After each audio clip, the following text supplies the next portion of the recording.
From Emory softball to ESPN senior coordinating producer, Meg Aronowitz is with us, and we're going to tell her story. Very inspiring how she got to where she is today. Really get to understand her and why it's so important for her to give back and how she's had such an impact on so many people in the business of sports media. I'm Bryan Fenley. This is the On to Something podcast. Meg, I really appreciate you doing this as someone I've looked up to for so long. I want to start here because I know that we're coming off the holidays, and I saw you had the opportunity to play golf with your dad. Yeah. As the competitor you are, how badly did you beat him out there on the course? Oh, easily 12, 13 strokes. Yeah, it was, I tried not to make him cry, but I love him and I was excited to play golf with him, but I definitely made sure that I came out the winner there on that end. You have always been so competitive, but at the same time, you've also been so good about giving back. How do you deal with the dichotomy of wanting the best, pushing for the best, but also developing those fine relationships in the business where you're so good to so many people? It's a really interesting question. And first of all, that's very kind of you to say. Thank you. That means hopefully someone along the way has told you that I have done that. And I hope that I have. But when I was young in my career, I'll never forget somebody very impactful sat me down and they told me, be careful who you step on the way up, because those are the asses that you're going to need to kiss on the way down. And that has always stayed with me. I hope I can say ass in your podcast. Yeah, of course. But Yeah. that has always stayed with me. And I have always carried that through in my career to, always make sure that I am trying to find the best in people and for people and to develop teams and to surround myself with people that have the same passions and interest and the same goals for what we're trying to accomplish. Because I just find that makes a better workplace and it makes everyone excited to be a part of what you're trying to do together. And I try to lead by example in that sense, that I'm always looking to try to find opportunities. I'm always looking to try to kick down doors and pave ways. It's very similar to what my mentors have done for me as I've gone throughout my career, the Amy Rosenfelds of the world and so on and so forth. So, I really prioritize that and I never have lost sight of that statement and that saying, and I carry that with me in every relationship that I have and every interaction that I have. With that leadership you were talking about comes great courage. What would you say, Meg, was the greatest and has been the greatest display of courage that you've had over the course of your career? Wow. Brian, you're going deep here. I think that I have been given a lot of opportunities throughout my career to really prove my worth and my value. And I believe, maximized those opportunities to the best of my ability. I take nothing for granted. I try to learn everything about every subject and opportunity that's presented to me. But I would honestly say that the biggest challenge that I have probably overcome has really been just the last 3 years with COVID. I mean, I've done a lot of things, right? I've done a lot of big events. I've done a lot of productions. I've sat in the chair. I've led teams. I've done all of those things. But when March 12th happened, and we got the phone call that essentially, for me, because I live in the college sports space, the college sports world was shutting down. We had to quickly pivot into what happens when it comes back. And how do we figure that out? And how do we keep people motivated at a time where we don't know if we're going to be able to leave our house, if we're going to be able to go to a campus and actually do events? And if they do play them, how are we going to get them back on the air? So leading a team through that, I would argue, has been, for me, one of the most rewarding things that we've done, because not only did we do it, and as you can see last year, I believe we produced 26 NCAA championships in a 13-week period, something that we would normally do over the course of 10 months. Not only did we do it, but we figured out how to be more efficient and more effective, and we figured out how to do it safely, which I'm probably the most proud of, especially for my team. So I would say that is the biggest thing that I've had to overcome in my career, because we literally stopped. We all did, right? But we literally stopped. And while everyone else was kind of just pausing, we immediately had to turn our focus to, okay, how do we come back? When they're ready, we have to be ready, and we need to have answers, and we need to have them now. And that's what we did. Among many of the championships that you have been behind, and we're joined by Meg Aronowitz, I'm Bryan Fenley, has been softball, and seeing that grow from an ESPN platform perspective. You've said, and I saw this quote where you said, quote, there are those who love softball, and then there are those who don't know they love it yet, close quote. By you injecting yourself in the sport and able to usher it in and make it a bigger part of what ESPN does from a broadcast perspective, how much joy do you take in seeing that? And how much of it is tied and you're able to relive your own softball experiences through now doing it from a television perspective? It is literally my pride and joy. Steph Drewley once said, someone asked her if she was going to move me off the sport of softball. And she said, we would have to pry softball from Meg's cold, dead hands. And she's probably right. I love the sport that much. But more importantly, I love the ingenuity of the sport and the willingness of the people that participate in the sport to take a chance and to take a risk. And that's what we've done over the years. And that's how we've grown it. And I am so proud I'm proud of everything that we've done in the college space, but I am so proud of the sport of softball because they never said no. And I'm proud of my team. Like everyone, I get a lot of credit for the growth of the sport of softball, but I'm probably the last person that needs the credit. It's the Beth Mowens of the world who've literally been calling the Women's College World Series for decades, the Holly Rose of the world who make it a priority to visit every softball practice when she goes on campus. You know, the Carol Stiffs from our programming days who fought for a sport like softball, and obviously her legacy with women's basketball. Dan Margulis, who's our programming lead now, who champions the NCAA championships. And then to all the people who have sat in the chair over the years, Casey Carter, who used to produce the Women's College World Series, and Joe Taylor and Carrie Callahan, who do it now, Anthony DeMarco, our director. Like, there are just so many people that are intrinsically involved to the growth of the sport of softball. But at the end of the day, it comes down to the schools, the conferences, the coaches saying yes. The reason we've been able to grow this sport so much is because we have the relationship and they have the trust in us for us to say, hey, we need you to play at 3:00 on a Wednesday. Okay, we'll play at 3:00 on a Wednesday. You know, and that's kind of how it started. If you go back and you look at the history of the growth of softball over time, and believe me, I have a 2-hour presentation I can do for if you'd like to take a nap at some point. But if you go back and you look at the growth of softball over time, it was just a slow chip away. And I also firmly believe, and I say this all the time about the sport of softball, the reason people fall in love with it, men and women, by the way, because if you look at our demographic, it is very female heavy in terms of viewership as well. If you look at it, softball is truly a sport that everyone at some point in their life has interacted with, whether it was in a bar league or a beer league where you had a keg on second base, or a slow pitch softball, or when you were just a kid and you played it in gym class. Every guy wants to sit on his couch and watch TV and go, I can hit that pitch. And they can't, by the way. And that's when they do that, they stop and they stay. And when they stay, they realize that these athletes are incredible.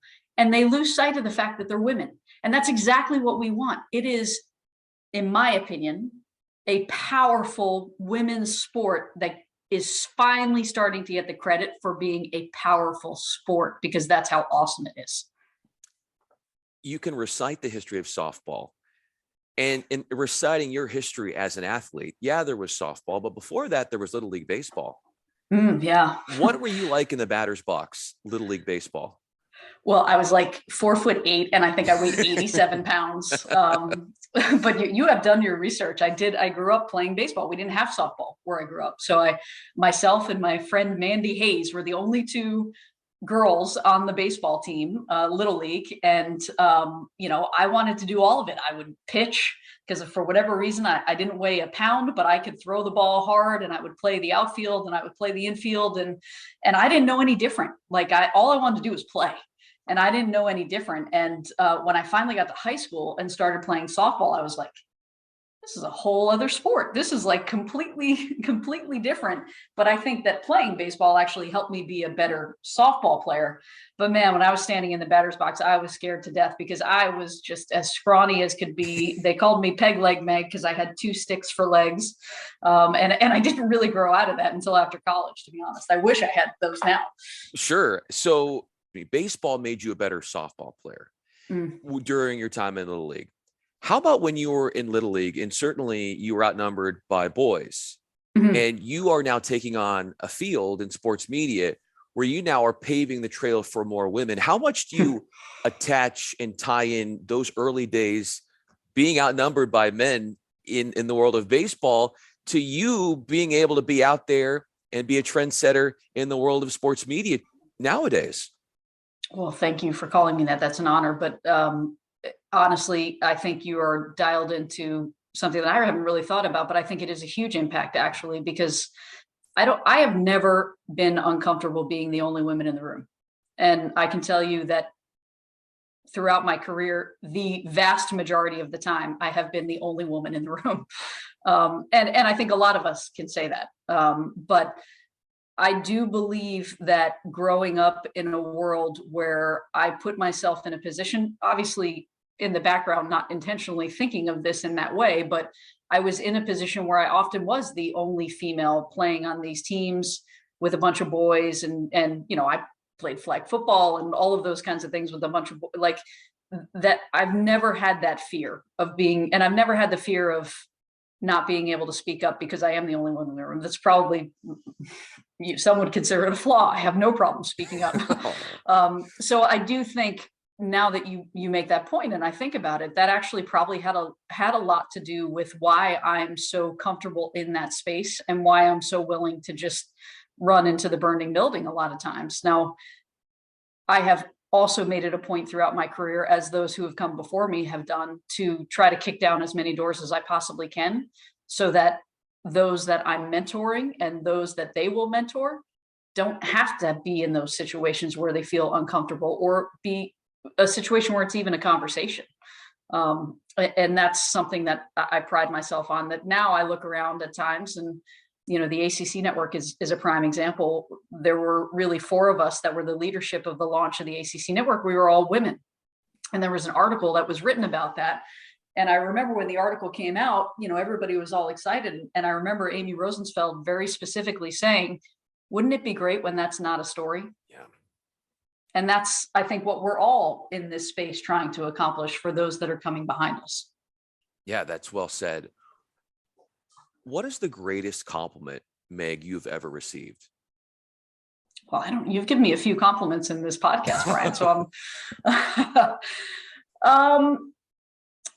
honestly, I think for me, I don't know that there's one specific moment where someone has complimented me that has stuck with me, but I do, when I have someone come to me and say thank you for the impact that I have made in their life, in their role, in their career, and I have had that happen quite often. Like I've and I'm not saying that to boast. I'm saying that is what kind of makes me keep going, because this industry is not for everybody. It's exhausting.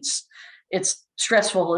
It's 24/7, 52 weeks a year, no holidays, no there's no such thing as vacation. But when you impact somebody in a way that they come to you and say, you have made a difference in my life, and I am here because you have shown me that this is the path that I want to take, that is really sobering and humbling, and it's really special. And I have had that a few times with some folks that have reported to me or worked with me, some talent that has come up through the business, and that's very gratifying because it's a great way to feel good about what you've done in your career.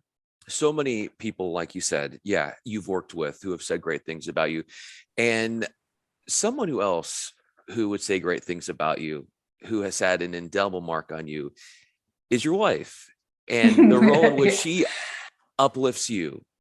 Yeah. How does she uplift you? And when has she been there for you in times where you really appreciated her support?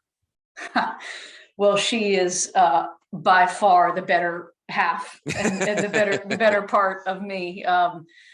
Christy is, she is literally the one of the most incredible people I've ever met. She's a cancer survivor. She is just so humble and such a wonderful human being, but she is unbelievably supportive of me and my crazy passions and my, just most people probably would just give up after the, 20-hour work days and the constant travel and but not Christy. She gets it. She appreciates that part of who I am is the passion that I bring to what I'm doing every day. And she supports that wholeheartedly. I think she wishes that we didn't get 2 puppies during the pandemic sometimes, but she literally is the absolute better part of me, and she keeps our household running and she keeps me sane. And I think that if I can pay the best compliment I can pay to her is that she always knows when and how I need to be kept in check. And when I need to have a moment of just, let's calm down, let's think these things through, don't do anything rash. And she always has that sense, and she is so good at that. And she doesn't put up with my shit. So it's, yeah. And honestly, she's the better athlete by 1,000 times. So she always beats me at everything anyway. So there's that too.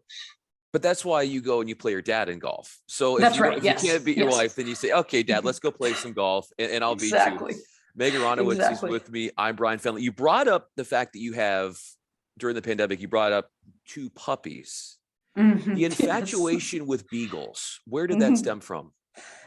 It's really, God, so this is my second set of beagles, and I'm sure that this is exactly what America wants to hear about is my beagles.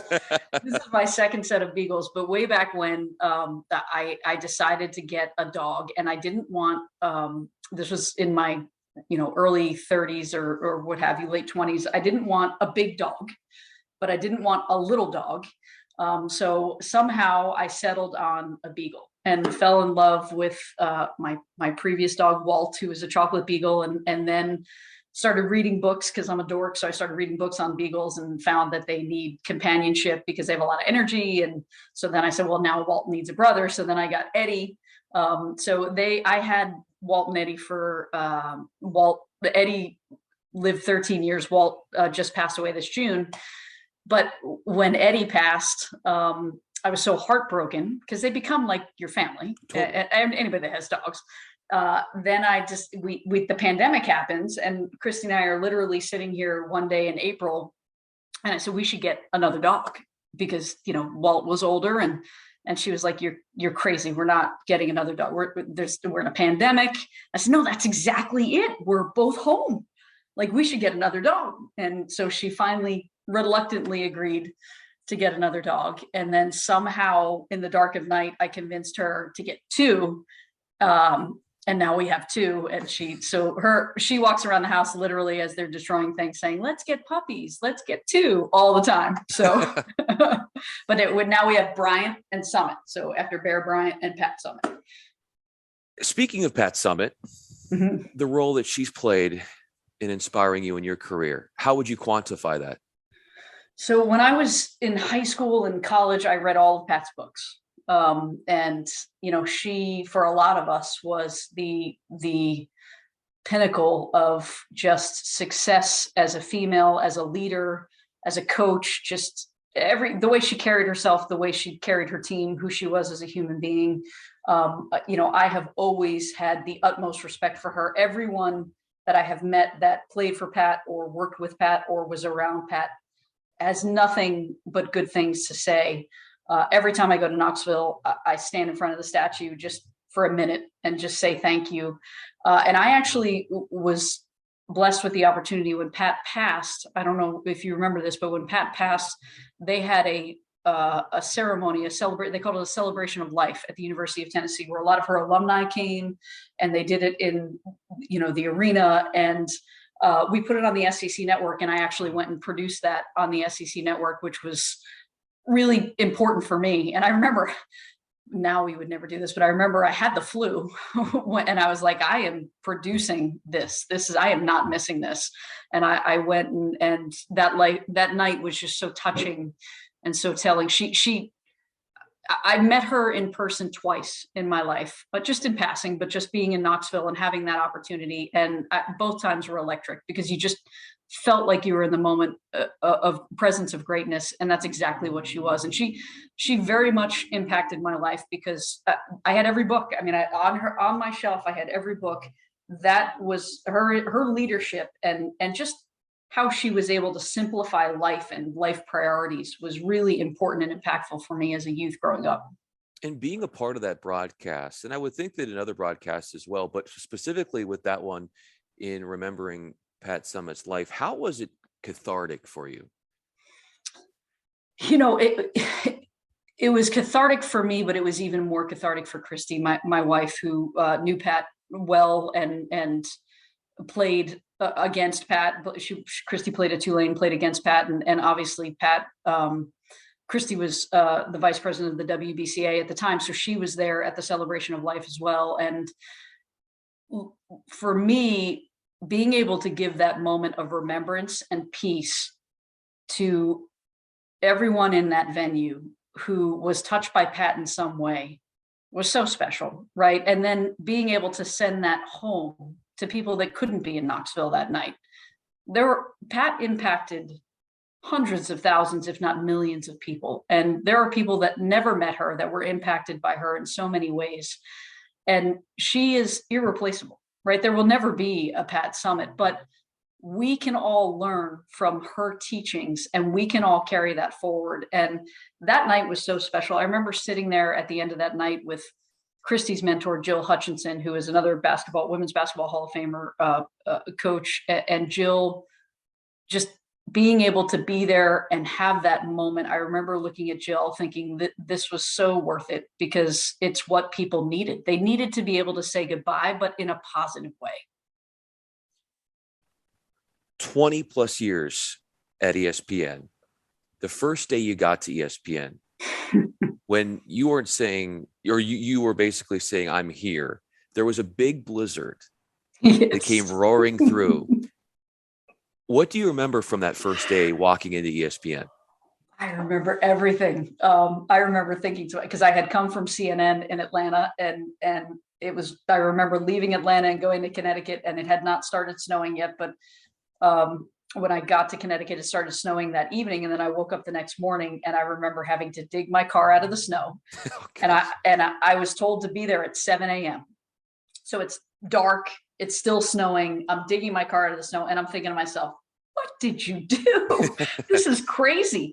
And I drive the 2 miles from at the time my hotel to campus. And at the time there were only 5 buildings. It was still building 1, but people that haven't been to ESPN, oh, sorry, sunlight. Oh, you're good. People that haven't been to ESPN probably don't know, but there was building 1, 2, and 3, which were the main buildings at ESPN. So I pull up, there's very few cars in the parking lot. And I remember calling up to the news desk from the front, because there was no security at the time. It was just a front desk. And there was a gentleman by the name of Gil Parmalee that used to answer the phones from the news desk. And he had this great accent, but he would always answer the phone and say, "Sports Center, Gil Parmalee here." And I remember saying, "Gil, my name is Meg Aronowitz. I'm supposed to start today at 7 o'clock, but I'm coming to get you, Meg. Hold on." So he comes down the stairs and he opens up the door and we go upstairs and he walks me into the newsroom. He says, "Here's your desk." He said, "By the way, it's a blizzard. I don't know that anybody else is going to show up today, so just sit there." and he wasn't wrong. I think it was like 11 o'clock before, people started roaming in because it was bad. I mean, I stupidly, I guess, had driven from my hotel to campus, but I'll never forget that day. I'll never forget the snowstorm. And I remember calling my dad saying, "Dad, God, it is snowing like the Dickens up here." And he was like, "Just get over it. It's the winter in Connecticut. You're going to be fine." What did you end up doing that day? Because I'm assuming there were people that, yeah, like you said, weren't able to make it in on a day of that sort of weather. I literally just started to teach myself. Like I started to walk around and grab what we used to call a proc sheet, which was a rundown of all the games that were coming into frame stores and live shots that were coming into frame stores. And I remember my boss who hired me, Jeff Herman, finally came in from the snowstorm, and we sat down and started talking. And then, I was doing a lot of the same things. I was at my first job at ESPN was on the assignment desk. So I was doing a lot of the same things that I had been doing at CNN, which was booking live shots. And so it was a pretty quick transition because, I knew how to do that stuff. It was just learning ESPN systems. But I jumped in real quick. Where were you when you found out that you would get promoted to being a coordinating producer? You know what? I was in Texas doing an HBCU softball game in Houston. I want to say it was a Texas Southern softball game. And I'll never forget that a gentleman by the name of John Vasallo, who I think you had on the podcast. Yeah, I love John. Yeah. So JV called me and told me, and we were getting ready to go on the air. I was producing the game, and he called me to tell me, and I was like, I didn't have any words, but I also didn't have time to process it because we were about to do this softball game on ESPNU. I was in Houston, Texas, doing an HBCU softball game. So you totally didn't see it coming. This was just sort of, wow. And why for you college? There's so many different sports, obviously, that you've done, but you've found really your impact at the collegiate level when you probably could have done other things professionally as well in sports of that caliber. But what is it about college that resonates most with you? Well, I think for me, there's something about the NCAA championships that I have a passion about that I think, for me, and I say this in a lot of my production meetings, that, for all of us as we sit there and we produce an event, especially an NCAA championship, for a lot of us, it's just another notch in the belt or another event that we have on the calendar. But I always, in every meeting, try to remind our team, for these student athletes, this is their shot, probably their only shot at a national championship. This is what they literally went to college for, was to play this sport and to get to this place and to win this championship on the biggest stage. And we owe it to them to give our very best in this production, documenting what it is that they're trying to accomplish. So really, for me, it all started when we launched ESPNU. So I was in Bristol, Connecticut, and I was working on Major League Baseball with Tim Scanlon at the time, who was overseeing our baseball coverage. And we were in the process of getting ready to launch ESPNU, and that was in 2005. So we were getting ready to launch ESPNU, and rumor had been spreading that ESPNU was going to be based out of an office that we had in Charlotte, which housed what at the time we called ESPN Regional Television, which we were doing a lot of our national syndication out of the office in Charlotte. Most people don't know now, but ESPN used to be in the syndication business, the Big 10, the Big 12, so on and so forth. So we were doing a lot of our syndication out of that office, and it made sense in a lot of ways to launch this all college sports network out of Charlotte because there was more bandwidth and more space. And we had a lot of college content coming into the building. So I started talking to John Vasallo, who was based in Charlotte, working at ESPN Regional Television, about that and what ESPNU was going to look like. And he convinced me to join the team and move down to Charlotte, staying at ESPN, but to move down to Charlotte to work on the launch of ESPNU. So that really put my trajectory specifically in the college space. And then I just fell in love with it because we were also managing most of the NCAA championships out of the Charlotte office at that point as well. So I got to work on all the things that I love. And I found, my love grew for things like, hockey and lacrosse and all the things that what some people would call the low hanging fruit, but they're the sports that, just don't get enough attention, and they deserve that attention. So when I moved to Charlotte and we launched 03, 04, 05 ESPNU, then I kind of, just stayed working on college sports. And then the next thing you know, we get to about 2012-ish, around 2013. And Stephanie Drewley comes calling and says, well, we're going to do a conference network in the SEC.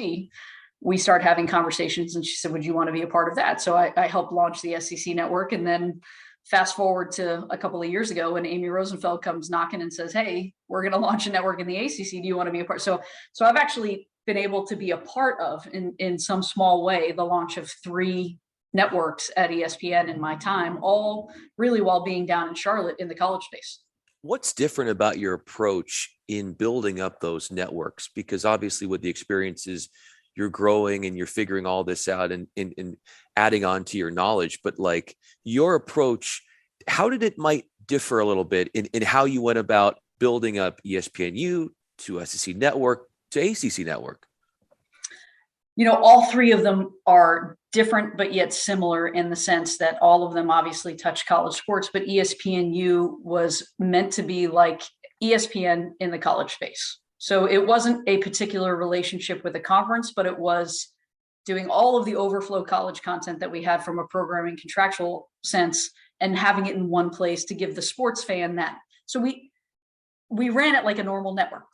When I say normal, I mean like, you roll a TV truck, you do the game, that kind of thing. When we got to the SEC network, and I credit Rex Arns with this because really he was the operational brainchild behind what we did in the SEC. It was really new territory because obviously the Pac-12 network had existed and the Big Ten network had existed. But what we were really looking for with the SEC network was a self-sufficient network where the schools would produce the content on the digital platform and we would produce the content on the linear platform, but in partnership. So Rex came up with what we call the spoken hub model, which is essentially where you have the schools, they're the hub, and then you have the spokes that go out to all the different playing venues. So the schools would build their own production facilities, something that we had not done anywhere else, and that really hadn't been done on the other conference networks in some form. Big Ten uses fly packs and things like that, but the schools would be required to build these production facilities.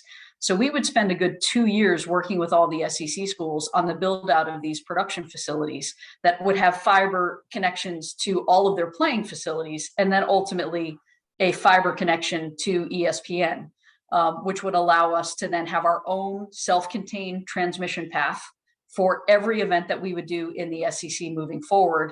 And it really was a brilliant way to maximize the resources on campus, create opportunities on those campuses, allow the schools to take ownership over their own content with their own brand, and really not have to travel a lot of people because most of the resources are now there on campus.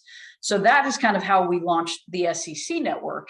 And that has evolved over time because now we do almost all of our productions on campus through those production facilities because the schools exceeded expectations and it became like an arms race. They competed with each other and they built these fabulous facilities. They hired terrific people and they've all been a huge success story on all the SEC campuses. But we learned from that for the ACC. We didn't know what we were doing when we launched the SEC. We took a guess and we did well. There were things that we would have wanted to do over, and we learned from that with the ACC. And the ACC is a little different in the sense that it's more IP driven, that kind of thing, a little further ahead on technology. And by the time we got to the ACC network, technology had arrived in the sense that a lot of the schools that were, when they built their control rooms in the SEC, a lot of the integrators and consultants in that space were doing video boardrooms. So they were putting like the switcher in the middle of the front bench, which in a television broadcast setting is not necessarily what you want to do. You want your director to be able to sit next to your producer, not in the middle with your TV kind of thing. So technology had come along, which meant that the ACC schools would have better opportunities to reap the benefits of building production facilities that were a little more advanced at a lower price point, which was great. With that said, and I want to leave you with this, my final question. Meg Aronowitz is with us. I'm Bryan Fenley. Among all the things you help launch, the people that you've positively impacted, in building up and being a trendsetter, what would you assess, Meg, is your greatest contribution to the business of sports media? Wow. Well, I'm not retiring yet, Bryan. So no, I'm going to be around.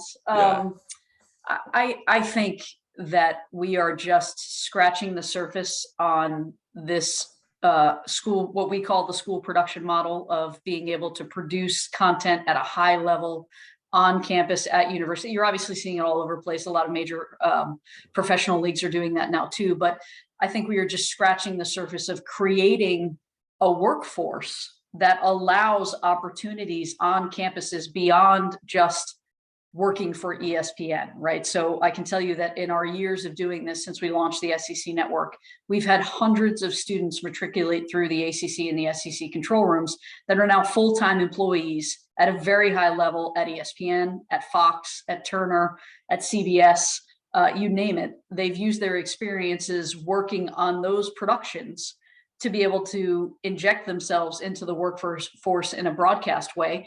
And it's also created opportunities, the trickle-down effect, right? So now you see a lot of the other conferences, which ESPN is in partnership as well, that are building out production facilities to manage their content, and that creates jobs. So, you know, the idea of the broadcast associate AD on campus now is a real thing. And people can get producer jobs and graphics jobs and engineering jobs on campuses all across America to produce content at a high level that's being distributed. So I'm very proud of that. And I think that we're just scratching the surface there of evolving this model of production. I'm proud of the team that I've been able to develop to work on that within ESPN, because this was never really contemplated. Like when we started doing productions through the schools, it was really, you know, just an idea that I had, and Steph truly went along with it. And now it's become kind of a mainstream form of how we produce a lot of our college sports. But I've been able to cultivate a team led by Nick Root and Andy Green and Dan Cole and Trevor Toll, and Evan Cohen, like people that are very high level production people that were producing events at a very high level, that are now managing this project with me and taking their expertise and teaching the future broadcasters of the world at these college spaces. They're going out to the schools and they're teaching them production philosophy and execution, and it's making them better. Because at the end of the day, all we are storytellers, right? Yes. We document the game and we tell stories, and you can do that with 35 cameras or you can do it with 2. Either way, you have to be prepared. You need to make sure that you are educated and knowledgeable, and you need to know how to storytell. That's really what's important. So that's what we're doing as a group. So I'm proud of that. And then, of course, I'm unbelievably proud of the work that we've done in softball and gymnastics, because gymnastics was my baby for a long time too. Those are 2 sports that I think we have really helped just put into the college sports stratosphere that are just skyrocketing. I mean, we're not done with softball. I can promise you that. We are going to keep going there, but very proud of that. And that team and the folks that have been with us from the beginning, like, you know, Beth Mowens and Holly Rowe and Michelle Smith, who have given their heart and soul to growing that sport. And they're finally getting to reap the benefits of all their hard work. In college sports, reaping the benefits of you being a part of it, and whatever you have your fingerprints on, it just seems to grow. Like you said, it's collaborative. It's not just you. You're very humble as well. And like you've also mentioned, there are so many people around you in your team that have elevated everything in the world of sports media, but you deserve some credit yourself. Meg Aronowitz, she is a beagle lover, played softball at Emory, doing it strong and doing it big at ESPN, senior coordinating producer. I'm Bryan Fenley. Meg, thanks so much for like you talked about, we're storytelling here. This is what it was all about. And thanks for allowing me the opportunity to learn more about your life and what makes you inspirational. My pleasure, Bryan. Thank you.